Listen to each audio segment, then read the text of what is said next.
भाई समझ में नहीं आ रहा है कि रोहित शर्मा की सेंचुरी की वजह से खुश हो जाऊं या फिर हम एक और वनडे सीरीज हार गए इस बात से दुखी हो जाऊं।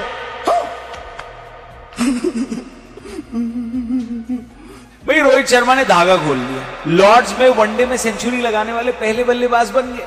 उनकी रिटायरमेंट पे इतनी सारी बातें चल रही थी, जहां ये बताया जा रहा था कि सिलेक्टर्स नहीं चाहते कि रोहित शर्मा 2027 वर्ल्ड कप खेलें, लेकिन रोहित शर्मा खुद 2027 वर्ल्ड कप खेलना चाहते थे और कल उन्होंने इतना तो दिखा दिया कि सिलेक्टर्स इतनी आसानी से उनको रिजेक्ट नहीं कर सकते।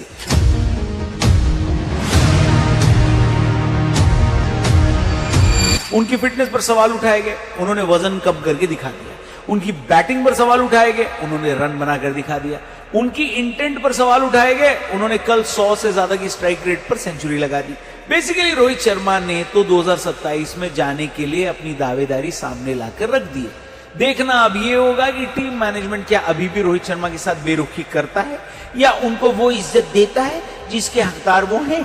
आपको क्या लगता है कमेंट करके बताना। लेकिन रोहित शर्मा की जो इनिंग है उसे ये बात मानकर भूल मत जाना कि हम पूरे इंग्लैंड आयरलैंड दौरे पर सिर्फ एक मैच जीतकर वापस आ रहे हैं बॉस।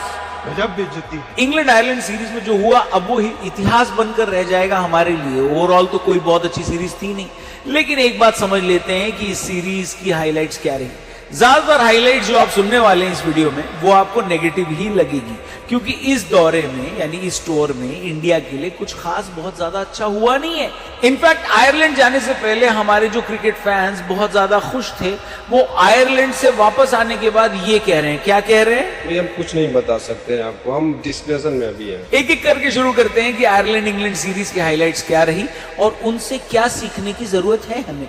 तो सर अगर आप परमिशन दे तो शुरू करें। हेलो तो करना, परेशान हो गए हम लोग 2.5 साल से, करो फिर। हाईलाइट नंबर 1, रोहित शर्मा अभी जिंदा है।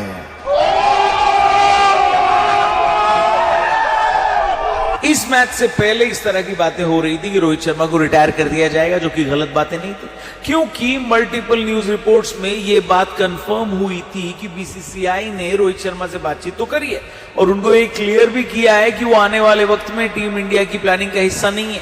लेकिन ये बात अब देखने लायक होगी कि क्या कल की इनिंग के बाद रोहित शर्मा को अभी भी रिटायर करने के लिए मजबूर किया जाएगा, या क्या अभी भी रोहित शर्मा अगर रिटायर नहीं होते हैं तो उनको क्या अगले वनडे सीरीज का हिस्सा नहीं बनाया जाएगा। क्या लगता है आपको? ये बहुत बड़ा सवाल है, क्योंकि इसी से टीम इंडिया की 2027 की स्ट्रैटेजी बनाई जाएगी और ये डिसाइड किया जाएगा कि क्या हम फ्यूचर की तरफ देख रहे हैं या फिर हम जो एक्सपीरियंस हैं उनको तरजीह दे रहे हैं, उनको इंपॉर्टेंस दे रहे हैं, उनको आगे रख रहे हैं।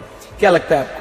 हमने आपको कल ही बताया था कि रोहित शर्मा अगर रिटायर हो जाएंगे या उनको सिलेक्ट नहीं किया जाएगा तो ये बात बहुत क्लियर हो जाएगी कि फिर मोहम्मद शमी, भुवनेश्वर कुमार और रविंद्र जडेजा जैसे प्लेयर्स भी अब आगे कंसीडर नहीं होंगे। लेकिन जिस तरीके का टीम इंडिया का प्रदर्शन आयरलैंड इंग्लैंड सीरीज में रहा है, उसके बाद देखा जाएगा कि क्या वॉशिंगटन सुंदर जैसे गेंदबाज रविंद्र जडेजा का विकल्प बन सकते हैं, या फिर क्या गुरनूर और प्रसिद्ध कृष्णा जैसे गेंदबाजों में वो बात है जो शमी और भुवनेश्वर कुमार में है। इस बात पर रोहित शर्मा की कल वाली इनिंग डिबेट शुरू करवा देगी। आपको क्या लगता है कमेंट करके बताना। हम आगे बढ़ते हैं। हाईलाइट नंबर 2 डेफिनेटली बीसीसीआई के लिए है कि जिस तरीके से टीम की खबरें टीम से पहले न्यूज मीडिया में बाहर आ जाती हैं, बीसीसीआई को कुछ करना होगा।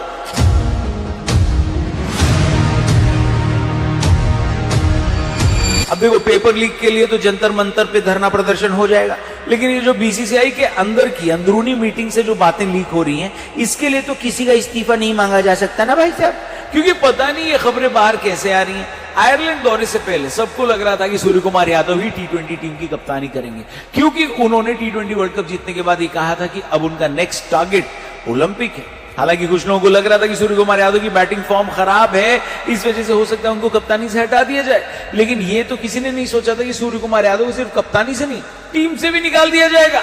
लेकिन फिर एक खबर आती है जो ये बताती है कि सूर्य कुमार यादव अब 2028 की प्लानिंग का हिस्सा नहीं है, उनकी जगह श्रेयस अय्यर कप्तान बनेंगे। ये सारी न्यूज रिपोर्ट अगले हफ्ते में सच साबित हो गई और बिल्कुल वही हुआ जो न्यूज रिपोर्ट में बताया गया था। इसके बाद तीसरे वनडे मैच से पहले ये खबर आती है कि सिलेक्टर्स ने रोहित शर्मा को नमस्ते बोल दिया है और इसके बाद वो इंडियन क्रिकेट टीम की प्लानिंग में शामिल नहीं है। कौन? भाई रोहित शर्मा। यानी एक तरीके से जो बॉल थी रोहित शर्मा के कोर्ट में डाल दी गई थी, आप रिटायरमेंट ले लो अगर आपने रिटायरमेंट नहीं ली तो अब आपको कंसीडर नहीं किया जाएगा। और ये रिपोर्ट सिर्फ देवेंद्र पांडे ने नहीं करी, मल्टीपल न्यूज चैनल्स और स्पोर्ट्स रिपोर्टर्स ने इस बात पर मुहर लगाई कि इस तरीके की बातें तो रोहित शर्मा के साथ हुई हैं।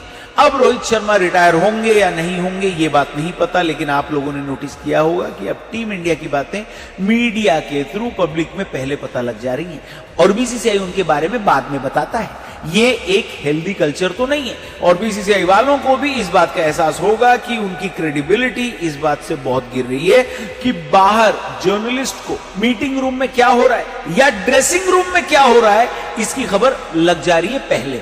समझे आप? खैर, हाईलाइट नंबर 3 की बात कर लेते हैं, टीम का सिलेक्शन। स्पेशली कल वाले मैच में लोग गौतम गंभीर और गिल को टैग करके पूछ रहे हैं कि भाई आप लोग तो कुलदीप यादव को इंग्लैंड लेकर गए थे, उनसे क्या अचार डलवाया क्या आप लोगों ने? हेलो बोलो बोलो, टेल टेल। कल जब बेदल और आदिल रशीद हमारे बल्लेबाजों को परेशान कर रहे थे और ये पता चल रहा था कि यहां पर रिस्ट स्पिनर सक्सेसफुल हैं,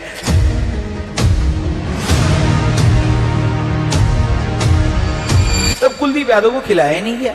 और ऐसा नहीं कि आपके पास बड़े सारे ऑप्शंस थे विकेट लेने के, आपका सबसे बड़ा wicket taker Jasprit Bumrah match में बाहर था, तो आप उनके बाद जो सबसे बड़ा विकेट टेकर है कुलदीप यादव उसको तो खिलाओगे ना भाई। और ये बात सिर्फ कल वाले मैच की नहीं है, T20 सीरीज में भी जहां हम एक भी मैच नहीं जीते वहां पर प्लेइंग 11 में इतनी हेराफेरी की गई लेकिन कुलदीप यादव को एक भी मैच नहीं दिया गया। ये टीम मैनेजमेंट क्यों नहीं दे रही भैया? पूरे इंग्लैंड और आयरलैंड सीरीज में जो प्लेइंग 11 रही है उस पर बहुत सारी बातें हुई हैं।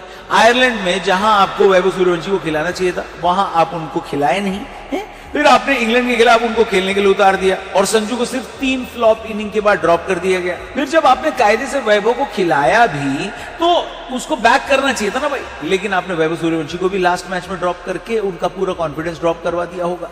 यानी ऐसा लग रहा था कि कोई स्ट्रैटेजी नहीं है प्लेइंग 11 सिलेक्ट करने के पीछे, बस ऐसा लग रहा है अक्कड़ बक्कड़ बम्बे बो हो रहा है, जिसके नाम की पर्ची निकल रही है उसको आप खिला रहे हो हैं? वेल, इंग्लैंड दौरे की हाईलाइट नंबर 4 की भी बात कर लेते हैं। ये सबसे चिंताजनक बात है दोस्तों पूरे देश और इंडिया में क्रिकेट चलाने वालों के लिए कि आपके पास 2 खिलाड़ियों की रिप्लेसमेंट नहीं है। ये खिलाड़ी हैं बुमराह और हार्दिक पांड्या। आप जितनी भी आईपीएल कर लो, जितना भी Delhi premier league, Uttar Pradesh premier league, Karnataka premier league करवा लो, सच तो यही है कि आपके पास इस लेवल का कोई टैलेंट नहीं है जो कि हार्दिक पांड्या और बुमराह को मैच करता हो।